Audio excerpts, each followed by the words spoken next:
I wish I could have been with you in person, but Dream Big Books allows me to share my story even if I'm miles away.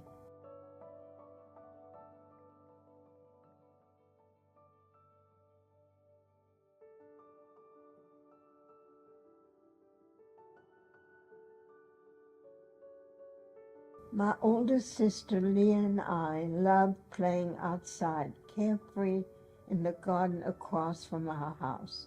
When we were 4 and 5 years old, our parents tried to shield us from the darkness that was coming.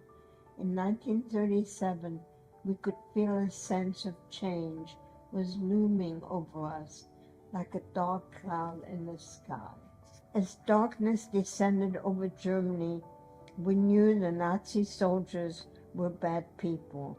One day, as the soldiers walked by our house, we made funny faces at them. My mother was horrified and made sure we knew how dangerous the soldiers really were. Our innocence was taken from us that day, and we knew we had to be good girls. My father was a successful businessman. Like many other Jewish families, I would get so excited when I heard his motorcycle coming down the street after work. I would run outside to give him a warm hug. As the Nazis took control, these businesses were taken away from the Jewish owners. In addition to taking businesses away, Jewish kids were no longer allowed to go to school. We felt humiliated and didn't really understand why we couldn't go to school with our friends. They wouldn't play with us, and some of them even made fun of us. November 9, 1938 was the night my life changed forever. Kristallnacht, the night of broken glass. While we were eating dinner, 2 Nazi soldiers broke into our house with axes and broke everything in our house. Glass was everywhere. They then took away my father and grandfather. The only thing that survived was the yahrzeit candle for my grandmother. This was all done because we were Jewish. The soldiers took my grandfather away, leaving behind the engineering shop he owned, where he would repair trains. Little did I know as a little girl that trains would become a recurring theme in Jews' lives throughout World War II. My mother taught us to say train station and to count to 10 in English with the hope that we would escape to America. The internment camp, which is a type of prison we went to in France, was called Gurs. The men were separated from the women and children. It was filthy, and we slept on hay and dirt on the ground in little shacks. We were treated more like animals than people. The only nice thing I remember about this was seeing the Pyrenees Mountains, wishing I could escape to freedom through them. My mother woke us up in the middle of the night and put my sister and I on a bus she heard would take children to safety at a Christian orphanage. We were scared and didn't know where we were going. All I wanted to do was be with my mom. I remember crying. She somehow knew that our only chance for survival was to put us on a bus that was secretly run by a French group known as the Agency of the Rescue of Children. The bus took us to a castle called Chateau de Marjolier in France. We were very scared when we arrived and cried a lot. They put us in the basement so no one would hear us. To help us calm down, the Catholic nuns would sing to us. One of the songs was a French nursery rhyme called Frère Jacques. Once we were calm, we joined other kids upstairs at the orphanage. Frère Jacques, Dormez-vous, dormez-vous, sonnez les matines, ding dang dong, ding dang dong. The Agency for the Rescue of Children, OZ, sent us to live with the Chapeau family, who hid us at great risk to themselves. The farm became a place of calm for us, with a sense of normalcy. We played outside with their farm animals and their cute dog Pedro. We got a taste of what normal life was like again. It was an amazing time for us. If anyone asked, we were told to say we were Christians. Even during the best of times, there was always an undercurrent of what if somebody found out we were Jewish. There was a town not far from us where the Nazis found out they were hiding Jews. To set an example of what would happen to people who were hiding Jews, the soldiers burned down the local church with all of the people inside of it.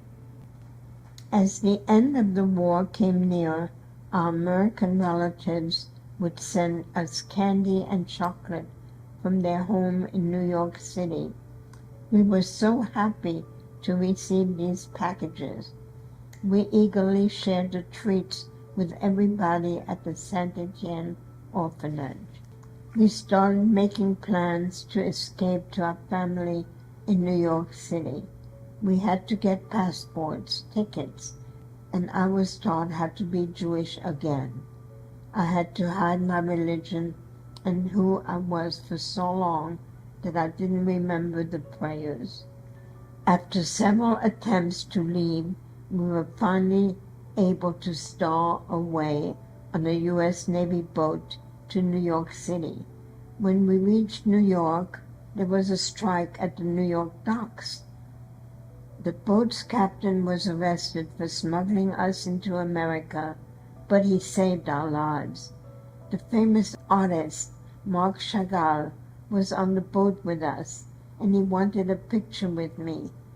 Every time I see one of his paintings, I look to see if I'm in it. When it was time for Leah and I to leave New York, Jewish Family Service gave us a choice to move to either Seattle, Washington, Minneapolis, Minnesota, or Houston, Texas. Leah usually made decisions for us, and she only picked Houston because she wanted to meet a cowboy. It's so funny, but that's how we ended up in Houston, Texas. Once we got to Houston, we really wanted to have careers and families of our own. To meet new people, we went to social events at the Jewish Community Center, which was the only place we had to go. We went to all the dances, and that's where I met my future husband, Larry. Once in Houston, my first professional job was working for Mr. Barr at Zero Foods, which later became Cisco, a major company. I formed a close bond with Mr. Barr, who had a strong Christian faith. At first, I was a little nervous to tell him I was Jewish, after being taught to hide my faith to survive the war. Welcome to Guys and Dolls. Hi, Judy, what's new? Hi, Elaine, how are your children doing?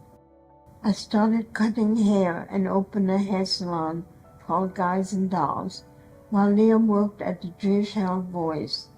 In a lot of ways, Leah and I were at the center of Jewish news and gossip worlds. While I was comfortable holding court at the salon, no one knew that Leah and I had our own secrets. Looking back, my time at the salon probably prepared me to be comfortable telling my own story. In 1981, Leah and I received an invitation from the Holocaust Committee in Washington, D.C. to go to Israel for a Holocaust survivors reunion. I was hesitant to go and face the past, but Leah was determined that we would go. Steinfeld compiled a list of all the names, birthplaces, and dates of the Jews who were taken out of France. I was able to find my parents' name on page 264. It said they were killed in Auschwitz on September 9, 1942, 4 years before Leah and I arrived in the U.S. I also learned that 1.5 million Jewish children were killed by the Nazis. I had always wondered why there weren't more survivors of my age. Now I had my answer. I vowed from that day on to tell my story to as many people as possible so the world never forgets, and to ensure the next generation stands up to fight hate, racism, and anti-Semitism. You can become an upstander by sharing my story with your family and friends. I am so thankful for everyone who helped save my sister and me. We would not be here today if not for the people who put their own lives at risk to do what was right. Because of them, we now have a family of over 40 that is continuing to grow. I have 3 children, 10 grandchildren, and 10 great-grandchildren. When Houston was creating the Holocaust Museum, my nephew Mark Mukasey was the architect for the museum. It's amazing that one of my family members helped create such a powerful place. I helped over 200 survivors give their testimony to the museum. I visit the museum weekly to tell my story to kids and adults, and I'm excited to have shared it with you through this book. Stop by and visit me. Please ask your teacher or your parents if you want Dream Big or myself, Ruth Steinfeld, to come to your school.